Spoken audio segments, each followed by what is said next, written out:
Hey everyone, welcome to Resilience Unravelled. This podcast is a result of my fascination with subjects like resilience, accountability, burnout, life fulfillment and other life and work-based performance issues, as well as many of the other obsessions I bump into in my life. I spend my time working with highly successful teams, people and organisations, and this podcast introduces their remarkable stories and expertise, as well as my own synthesis of the key issues, strategies, tips, tools and resources to thrive in life. If you find this podcast useful, why not go over to our site qedod.com. If you'd like some resources on how to manage and beat burnout, head to qedod.com/burnout2019 for some goodies. Stay tuned to the end to find out details of how to order a free ebook. Enjoy the podcast.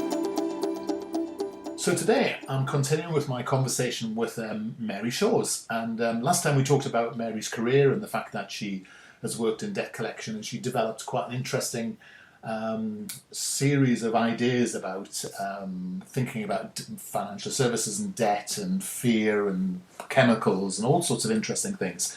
And unlike a lot of the people I talk to who are often coaches who are really talking about something which they apply their trade on, actually Mary's still a business person, and she's running a business, and she's also writing books, and she's also training. So she's a sort of a one-woman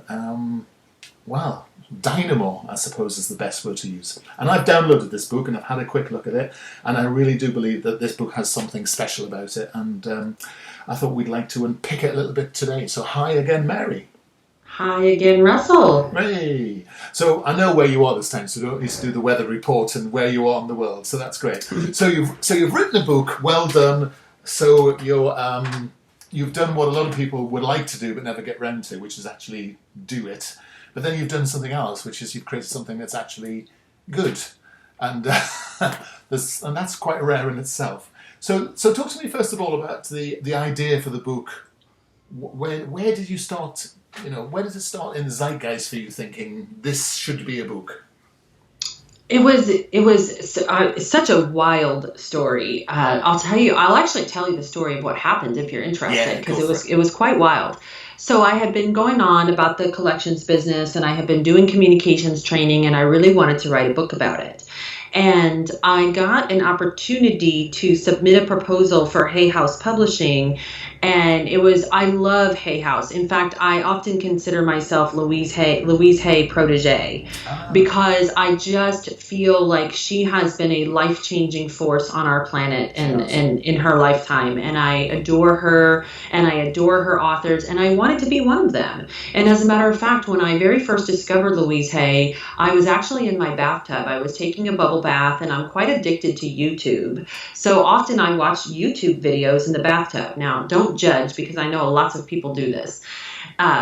Anyway, Do you notice how I said nothing there?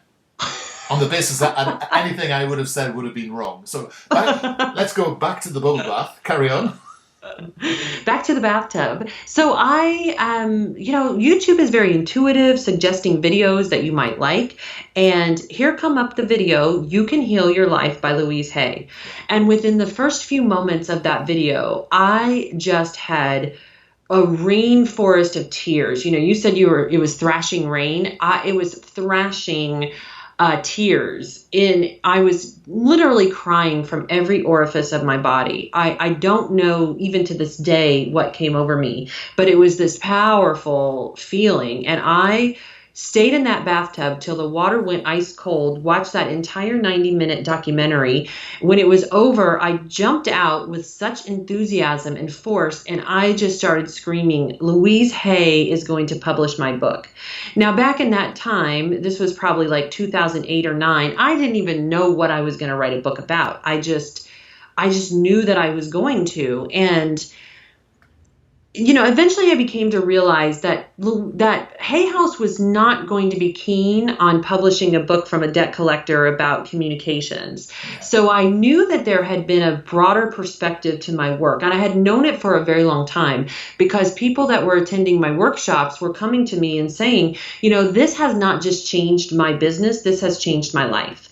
And so the results were already there. They had been there all along. And I went on a meditation retreat at this crazy place called Monroe Institute in Virginia. And I went on this meditation retreat and I met this person who turns out we have the same birthday.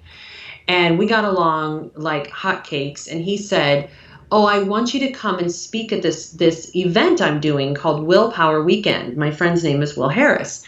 And I said, "All right, I'll do that." And he goes, "But you can't come to this place and talk about communications because this is a spiritual retreat. You have to talk about something else, like how to see Jesus in your toast or something." Oh, wow. And I was like, okay. So, I felt like here the universe put me in a position where I was given the opportunity to change around all of my information. So I crossed off the title, which at that time was Words That Work, and I wrote Law of Attraction. Right. And it was just all the exact same stuff. And I went to the retreat and I presented my stuff and everyone loved it. And I recorded it and I used that recording to create my book proposal, Conscious Communications, your step-by-step guide to harnessing the power of your words to change your mind, your choices in your life. Hay House loved it and published the book. That's the story. Very good. That's a good story. And I'm resisting the urge to say, did you get a lot of bread for the picture of Jesus on the toast? But I thought I shouldn't. No bread or toast. Right. Okay. So you've written this book. So, but why? What was the motivation for writing it? 81% of people say they want to write a book. And I have to tell you that for 10 years, I wanted to write a book. And it was almost like, and this is such a lesson from the book, because I would go around and I would say to anyone who would listen to me, I want to write a book, but I'm not a writer. Right. And words are so fascinating to me because words are a mirror to our subconscious mind. So when you hear me say those words, I want to write a book, it's like you can see it written on my soul that I have come into this life with this purpose to write this book and get this message out there. But I have a really big problem when the next words out of my mouth are, but I'm not a writer. Because, see, those words are also revealing in my subconscious mind that somewhere there is a belief that I am actually not capable of writing a book.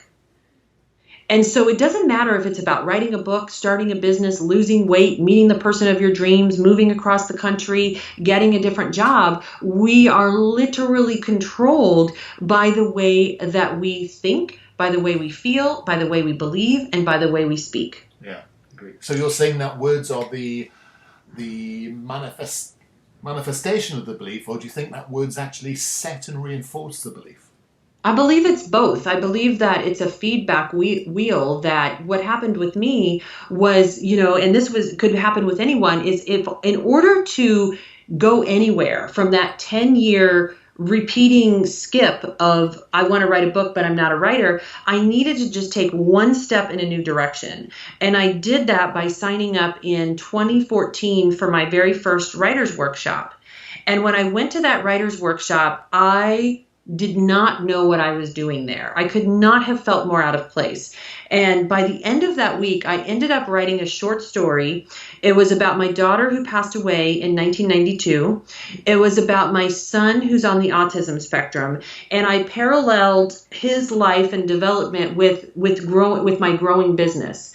And when I read that story out loud, no one came up to me and told me I wasn't a writer. In fact, people came up to me in tears. They were so moved that I realized that I am healing people with my story, with my presence, and with my words. And it was only that one moment that it took to then begin to change the way I felt about writing. And that changed in feeling changed the way that I thought. The thought changed the words changed the actions, and the actions changed the outcome. Yeah. And, you're describing the classic can-do feedback loop, aren't you? If you believe it, you can do it. But, of course, then you're thinking, but you're not just thinking, I can be a writer, because actually you are evidencing it, because you have done it as well. Because you have to take action in this life. Because there are a lot of people who say, I'd like to write a book, and I know I can do it, and I want to do it. But then they do something else instead. That's so true. And you can have all the motivation in the world, but again, just taking that step in the direction of where you want to go is the thing that changes everything. Yeah. There's a concept in my book called cleanse or clog, and it's one of my very favorite ones. And it simply just means that everything you say, everything you do, every choice you make, every action you take in the thinnest sliced moments of life is either working to create a deeper connection to what you want, or it's driving a disconnection. It doesn't have to be simple. It's that our choices every day are either cleansing us or clogging us. And so if we look at that, for people, the show's about resilience, and I love that because it makes me think about how many bad relationships I've been in. It makes me think about times that I've been abused in my life. And I realized that I was making a choice to be there. Yeah. Now, maybe I didn't feel very empowered to get out, but it was still my choice. That's right.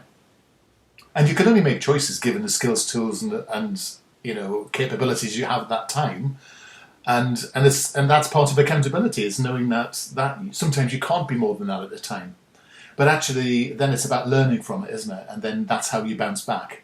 I do believe that we're all doing the best we can, but if we stop and think, then we realize in every moment we have a choice to make. And so that's why I call it cleanse or clog, because in order to use that system, all you simply have to do is ask myself, if I send this text message right now, is it going to cleanse my relationship or clog it?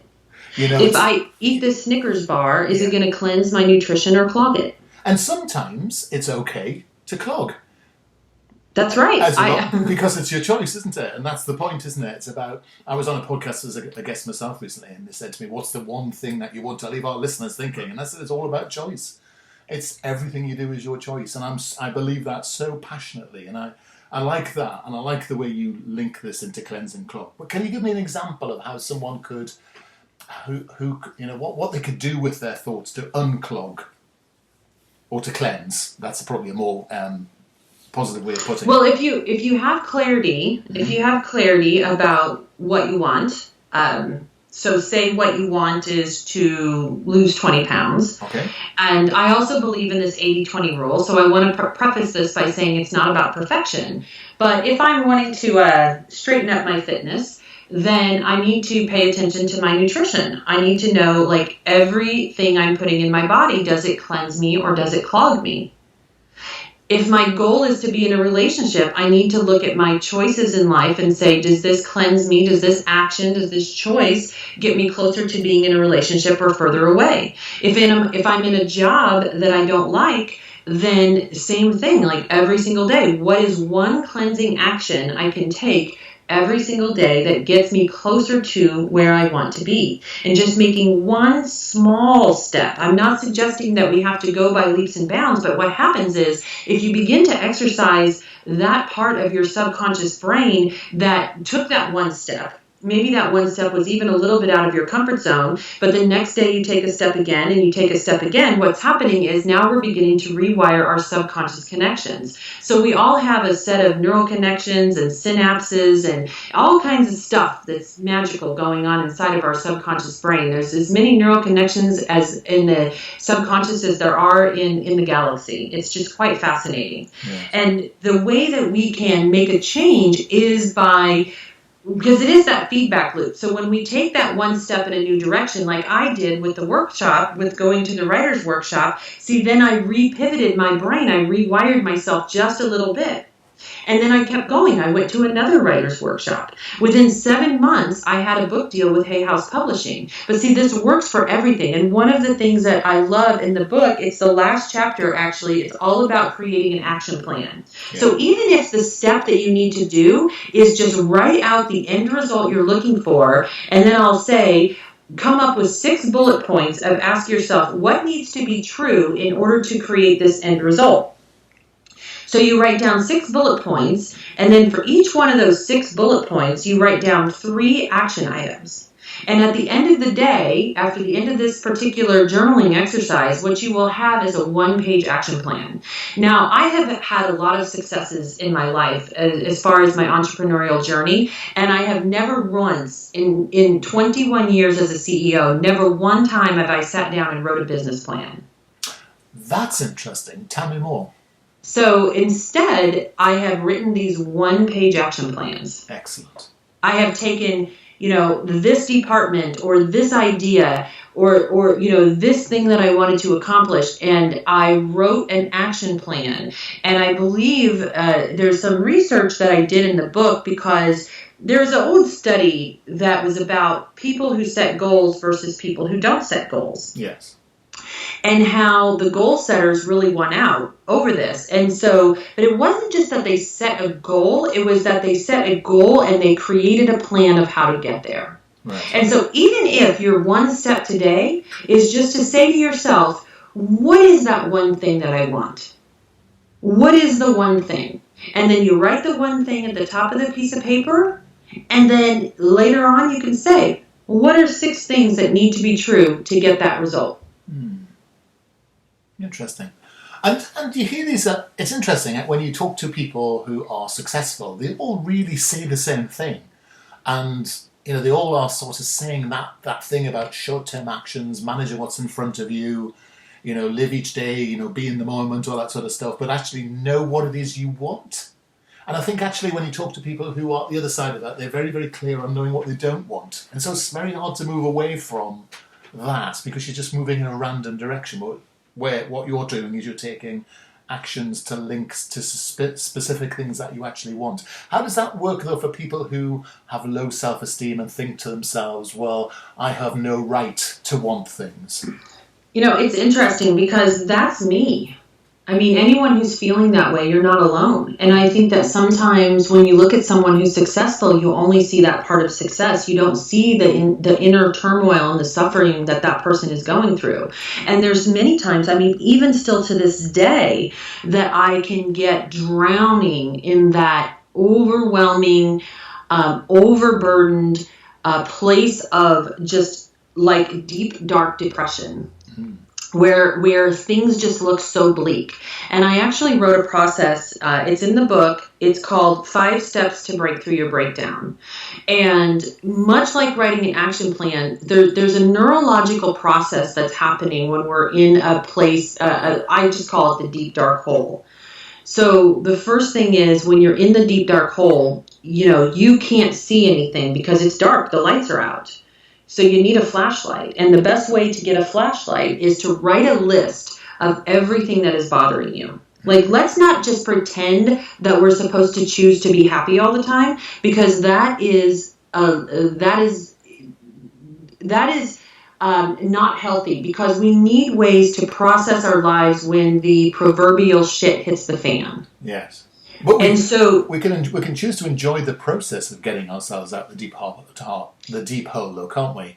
But it can be so painful. I think that looking back on it, there's been times that I can look back on it and think, okay, I really see where I grew. I kept up my gratitude practice. What can I be proud of for myself today? I've had a gratitude practice since 2015, and that, I believe, has been a lifesaver for me. When I am at the end of my rope, that gratitude practice, I'm actually starting to tear up right now, because it is the one thing that probably kept me from really going over the edge.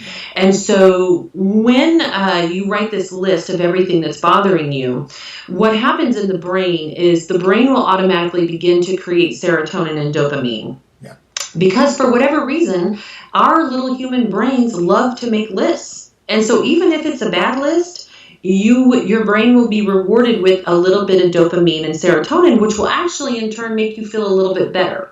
Now, another thing about people that are always focused on what they don't want, one of the things that I teach people, and this is what I do myself, is when I look at this list and I think all these things I don't want in my life, on the other side of the same thing like the do not say list. So on the left side of the paper, I've got all the things that I don't want. And even if I don't know what I want, I can just say, what is the opposite of this thing I don't want? Yeah. And so let's say we'll use taxes, because it's come up a couple times with you and I talking. But outside of the podcast. This happened to me one time. I got hit with a $95,000 tax bill because I had 2 accountants right in a row who passed away right at tax time. And it was very difficult to recover from. And so what I didn't want was chaos and uncertainty with my taxes. So what's the opposite of that? I wanted my taxes to be fair and easy. Yeah. Okay, so now what I need to do is write a one-page action plan of how I'm going to create the end result I want, which is organized taxes. Yeah. And from there, it sounds pretty easy, right? But if I'm just stuck in the despair every single day of like, I don't know what I'm going to do. I don't have this money. This is not right. This isn't fair. But what happened was I wrote that action plan. I paid off the taxes. I ended up getting most of the money back because in part of my action plan, I did write a letter to the government. I explained to them what my situation was. They removed $27,000 worth of penalties. And then what I was left with was a very fair tax bill, which was what I wanted. And again, it's that point, isn't it, about not just taking, it's taking the action which is so important. And I think we meet a lot of people in our worlds, and my world certainly, where, you know, they'll sit and they'll do affirmations and they'll do dreaming and they'll do future pacing and all that sort of stuff, but they don't actually take the action. And, you know, they'll rent an office, start a practice and go out of business in 2 months because you've got to do the action, haven't you? You've got to do the work. I agree with you so very much, but I also understand that when we're in a painful place, like it takes so much courage. And I just want to encourage anyone in the audience, and you know, I'm always talking to myself when I'm saying these things. It takes courage to take those actions, and it's okay to be scared. It's okay if you're uncertain. It's okay if you don't know the outcome. You know, if you get a burst of inspired action, meaning you get that little feeling in your gut that says, you know, call Bob and have a conversation with him. Well, just do that. If you get a little inspired action that says, you know, go to the grocery store, just do the thing that you're inspired to do because there might be some reason you were led in that direction. You know, it was really a strange thing for me to do, to sign up for that writer's workshop in 2014. But I did it. And it was so uncomfortable. And there's been so many things in my life that have taken the courage that I never thought I was going to live through it. So you had this idea, you went to a writer's workshop, then you sat down, you wrote the book. I'm sure you went through many iterations. You've come up with these ideas of the call forward, cleanse and clog, and other sorts of things. And you're obviously celebrating a great deal of success for it. Who is it for? Oh, I think that's a great question. I feel like the book is for people who are like me, who are personal development junkies. I love to consume personal development. I think that it can be a book for somebody who's maybe trying to make a change in their life and they just need a tool to how to get there. I've got a lot of teenagers actually reading the book because they're using it and understanding themselves so much better. People who are on a spiritual path seem to really enjoy the exercises in the book, which is, you know, really when you gain that piece of authenticity in your life, you really start to see big things move because we're hiding behind so many resiliency masks. And I also think the book is for people who love to manifest, who love to have the law of attraction conversation, people that love to know how and why we're creating our reality. Well, we're creating it with the choices we're making. And is that what you mean by resilience masks? Is that... I think the resilience mask is when you're pretending that you're okay when on the inside you're dying. Yes. Fake it, but some people say that's faking it till they make it. And part of the moving forward process, of course. Yes, and you know, I think that there's healthy levels of faking it till you make it. I've done it many, many times, but when it becomes your default and you're doing it every day, what's happening is you're not processing your emotions and you're really repressing your trauma. And I did not want to admit that about myself for many years. It was when I got into my 40s, I really started to go through this period of unraveling in my life where I wanted to purposely and consciously look at things differently. And I began to realize that a lot of my success was born out of fear, not out of empowerment. I began to really understand myself and understand authenticity. And I'm so grateful to have gone through that, because now I see my son who's just starting out that way.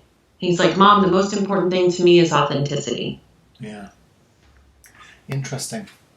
Authenticity. I'm sorry, I'm just wrestling with the thought, because I think the number one thing is accountability. So I'm just wondering how those two things sit well together.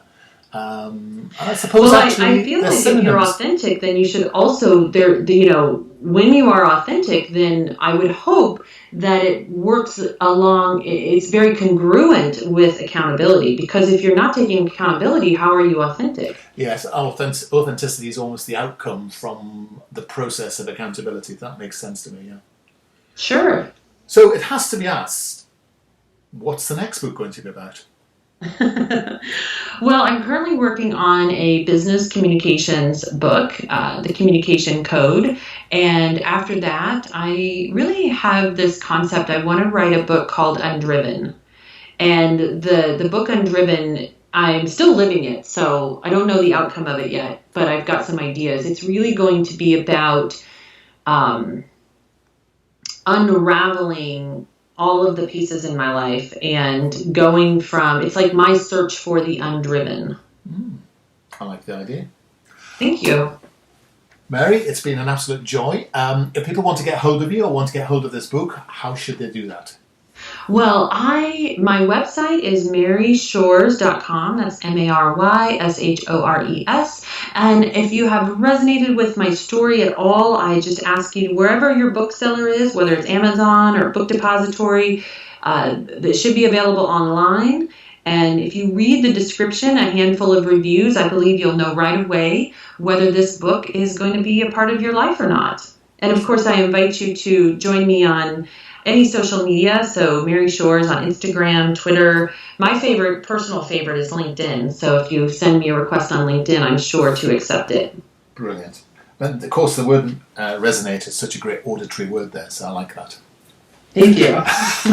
Mary's been a delight. Thank you for spending some time with us today, and also in the previous podcast when you talked more about your own life. So anybody who's just heard this podcast would probably want to refer to the one before, which when we talk about Mary's journey as a CEO and her own personal saga, which is actually made of the person she is today. So hopefully people can make the link between those two. But thank you so much for spending time with us, Mary. I really do appreciate it. My pleasure. You take care. You take care as well. Thanks for listening today. You can go to our site qedod.com/podcasts and subscribe to hear other titles in our series. Or you can contact us at info@qedod.com to hear and find out more about tough love, leadership, accountability, resilience and burnout. You can go to our site qedod.com/burnout2019 to hear and get access to a load of resources to help you manage and fight burnout. And you can go to qedod.com/free ebook to hear more about the fundamentals of resilience. Until the next episode, keep on thriving.